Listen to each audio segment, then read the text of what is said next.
will regulated militia be necessary to the security of a free state? The right of the people to keep and bear arms shall not be infringed. Thanks again for tuning in to another edition of Bearing Arms Cam and Company. My name is Cam Edwards. It is Election Day.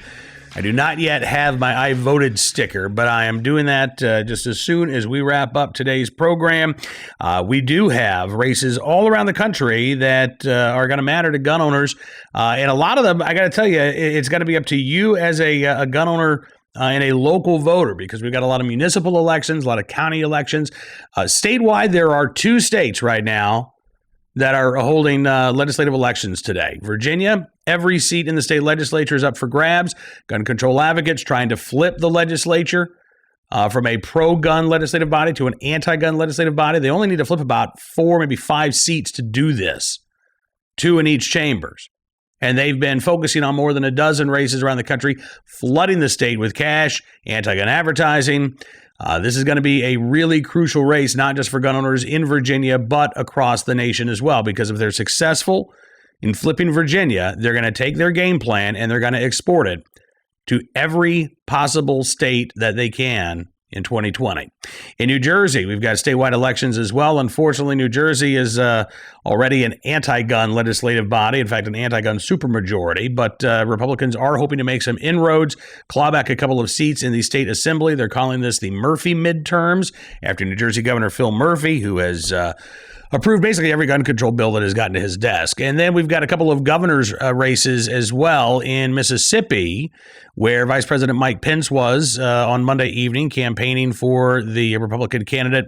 The Republican candidate, by the way, Tate Reeves, has gone after Jim Hood, the Democrat Attorney General who's running for governor, for not supporting the Castle Doctrine. He's been on the air with ads attacking Hood, who he called the Castle Doctrine a, quote, exercise in testosterone. Yeah, I know. And then in Kentucky, Governor Matt Bevin, who signed constitutional carry into law, facing a challenge from that state's Democratic Attorney General, Andy Beshear. President Donald Trump was in Lexington, Kentucky last night, stumming for Matt Bevin. Matt Bevin bringing up the Second Amendment and the fact that Andy Beshear is supportive of a red flag firearm law, not really supportive of the state's constitutional carry law. He hasn't come out and said that he would repeal it, but he's been very indifferent to the fact that that law is on the books. Certainly has not praised the constitutional carry language. And in Philadelphia, we've got a race that is worth keeping an eye on. Maj Toure, founder of Black Guns Matter, is running for city council in Philadelphia. He joined me to talk about his race and what he hopes to achieve. Take a look and a listen. Maj, thank you so much, sir, for coming on the program. Happy Election Day to you. Thank you, my brother. I appreciate that, Cam. You know, it's one of the, it's like Black Friday out here. I'm running all over the place, but it's good work, so I ain't mad at it. This is fantastic. So you are running for an at-large seat on the Philadelphia City Council, correct? Correct, absolutely. And what has your platform been as you've been campaigning there in Philadelphia, Maj? It's been completely pro-gun, pro-freedom, pro-liberty, keeping people out of jail for things that they shouldn't be going to jail for in the first place. Maybe we shouldn't disrespect, our state constitution, in Philadelphia. Maybe we, should listen to Article 1, Section 21 of the Pennsylvania State Constitution that says, the right of the people to keep and bear arms shall not be questioned, and not go into this let's get around preemption thing. Cannabis back in, legalization. There's 46% of people across the nation that are locked up for weed, like non-violent, having a dried up flower. Mm-hmm. And whether you smoke or don't, that's your own business. But I don't think people should be locked up for it. So things like that, cannabis legalization, fighting to make sure that the state constitution is respected and new, very unconstitutional laws are not created. And just making sure that we getting people back involved in the civic process. My Twitter's been, since yesterday especially, just like bombarded with so many people showing love, going out to vote. So regardless of what happens, I'm seeing the activity because of those type of platforms that we push in. We're seeing a heightened activity in the civic process and the political process.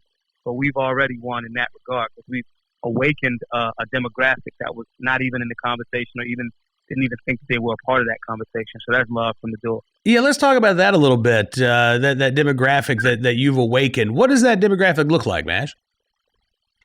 What it looks like is urban America. What it looks like is the areas that, some people say, I heard so many times during this campaign, yo, man, don't even canvass over there. They don't vote. It's like, well, yeah, of course they may not vote if they don't feel like they're a part of that process. And you keep saying things like, don't go engage them because they don't vote, And so it's like, duh, it's a self-fulfilling prophecy. Right. So for me, it was working class people, hard working. Philly's a very blue-collar town. We 80% Democrat, but in my experience, it's that 80% of Democrat. There's a lot of people in there that are open to this conversation, but if there was nobody there, poor, the middle class people that was, that were left out, that weren't feeling like they were being engaged. Mm-hmm. And also, all we really did was engage that demographic. And again, like I said, regardless of how it turned out tonight, at the end of the day, I've seen at least 100 people in my messages and DMs say, I've never voted. I'm not barred from voting.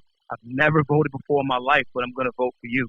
And that's because we dealt with the actual people, kind of like, statesmen and politicians are supposed to do. You know what I'm saying? Right. Absolutely. And that's showing up with the folks who are, volunteering at the polls and helping you in that regard as well. Yeah, absolutely. Today we got about 70 people from that same demographic that everybody told me was not going to be active. They're out at the polls checking on things, right now since like 7 this morning, and so I don't believe that. These are the same people that told me I shouldn't, when we started BGM, we shouldn't go to anti-gun cities because it's not going to be favorable to us. That's exactly why we got to go there. We like fishing in troubled water, and the beautiful thing about this is to engage people to be a part of that civic process as well as getting them involved in firearm safety and education that actually saves lives. So all of these people that they're talking about that don't, they don't vote, they don't want to get involved. These are the people under 35. 90% of my volunteers are under age 35, that are at the polls right now helping out, And so to me, again, this liberty and freedom thing is a marathon. It's not about me winning a particular seat per se. It's about the, 10, 20, 30, 40, 50,000 people that we've affected, that watch the commercials on television, that are going to go, those 100 people that are saying, I've never voted before in my life, especially locally. And if we keep that energy up and keep inspiring this, we can have this whole NFA overturned in like 10 years if we stay consistent. Well, and that's the thing, Maj. I mean, you and I go back almost to the beginning of Black Guns Matter, and I've seen how much you love Philadelphia.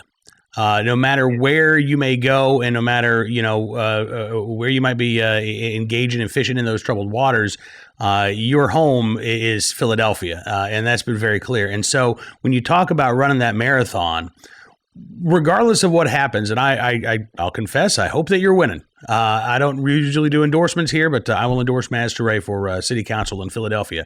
Not that, my endorsement matters much, but regardless of what happens with the election, what are your plans for continued activism in Philadelphia going forward? I win. Day one, we're going to handle this $31 million that is floating around in City Hall for quote-unquote anti-violence money. The $30 million left of it that they've given and it's been allocated. We're going to get that money to cut down on the homicide rate and inform people about firearm safety. That's day one. Then after that, I want to make sure that we're handling this homeless situation so we're already a sanctuary city, and I'm not okay with that. I think that we can solve some of these problems without, getting rid of some of our security or, throwing the thumb up at things that we don't have to throw a thumb up at. So one of that is we're going to curb that homeless and immigrant population, that we can make sure that we have, we're vetting people in a thorough way, as well as getting people because I know a ton of, immigrants that are like some of the hardest working people ever. Mm-hmm. So I want to bridge that gap there. But then on top of that, that's my plan for the win. The plan for the loss is I'm going to be very upset. I am not a good loser. I don't want to become like a good loser.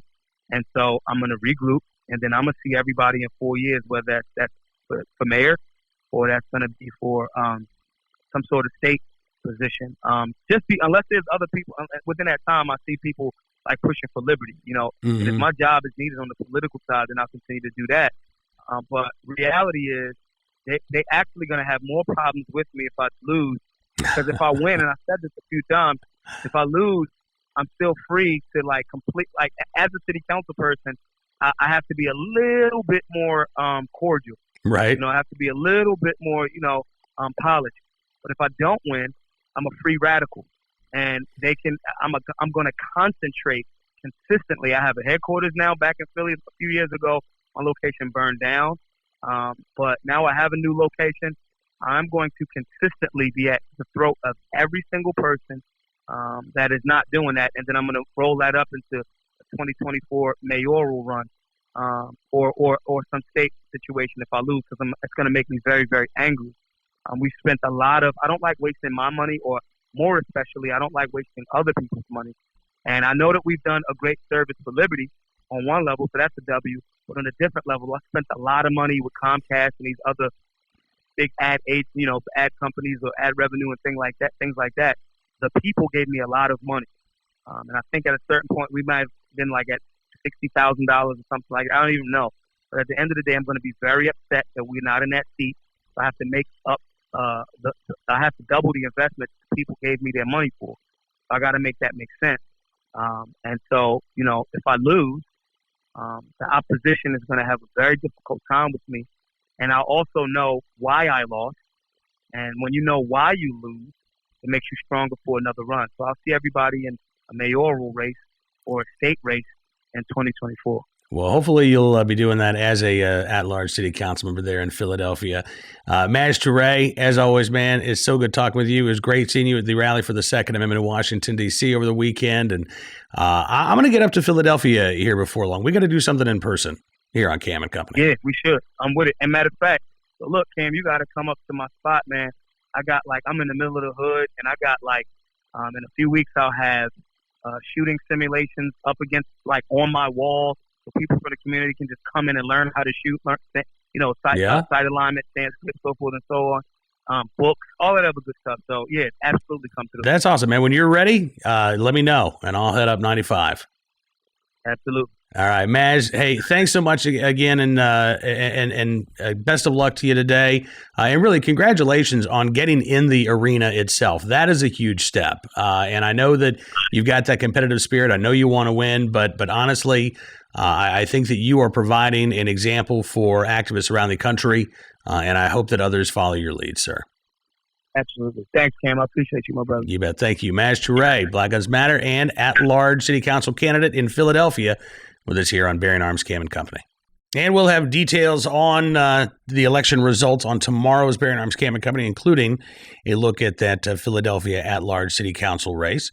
Right now, let's get to today's Armed Citizen story, our good deed of the day, and our recidivism report, this time from South Carolina. Orangeburg, South Carolina, guy shot 4 times, and the suspect who's been charged in that incident, as it turns out, already on probation. For another violent crime. Weird how that seems to happen quite frequently. 20-year-old Isaac Davis, now charged with attempted murder, possession of a weapon during the commission of a violent crime, as well as possession of a handgun by a person convicted of a violent felony. The shooting took place back on October the 30th. Davis was taken into custody Sunday afternoon when officers saw him on the road. They made a traffic stop and were able to take him into custody. Now, as it turns out, he was also wanted on some outstanding warrants for a fight back on June 15th, where he was charged with fighting and loitering. And he's on probation, as I mentioned, after pleading guilty to first-degree assault and battery on February 28th of this year.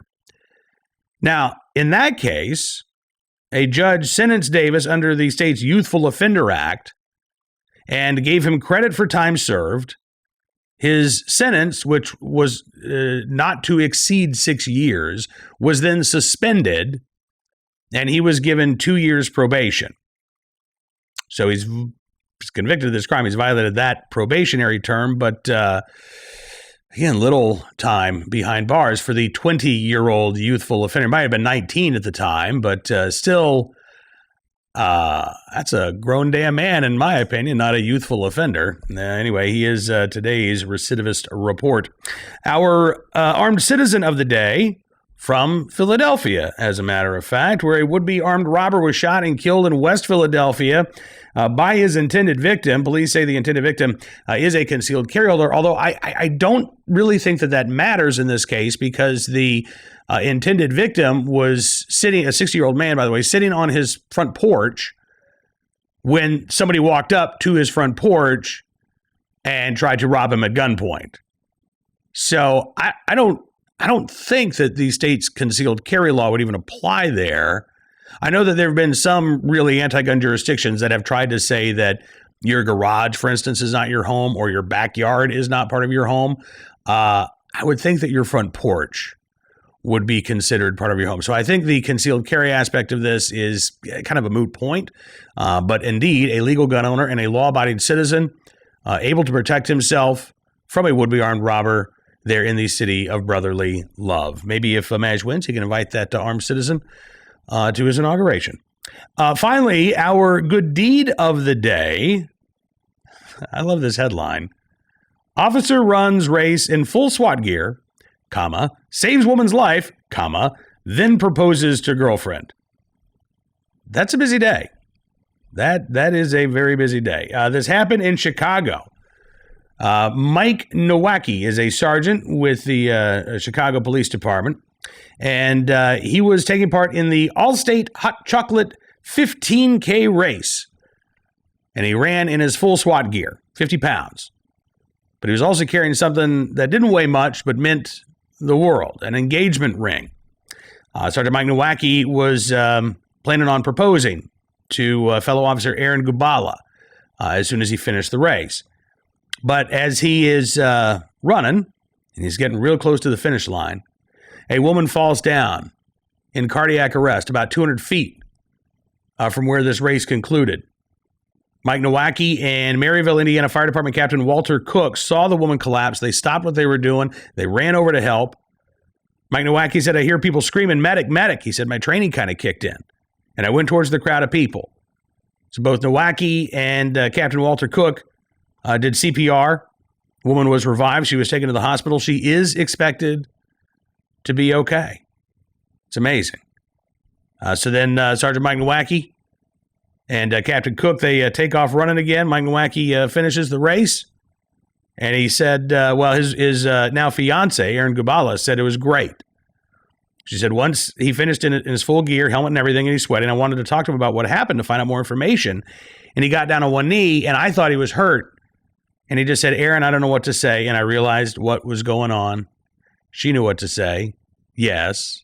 And now the couple are officially engaged. So congratulations on the engagement, and thank you for being in the right place at the right time, willing and able to do the right thing. Sergeant Mike Nowacki and Maryville, Indiana Fire Department Captain Walter Cook as well. Didn't have the engagement, but still a very good deed performed by the captain there. That is all the time that we've got for you on this edition of Bearing Arms Cam & Company. My name is Cam Edwards. You can follow me on Twitter at Cam Edwards. You can also subscribe to Bearing Arms Cam & Company as a podcast at Apple Podcasts, Spotify, Stitcher, townhall.com's podcast page, and, of course, Town Hall Media on YouTube as well. That way you never miss a program. We will have much to discuss about today's elections on the next Bearing Arms Cam & Company. Go vote, and we'll see you soon with another edition.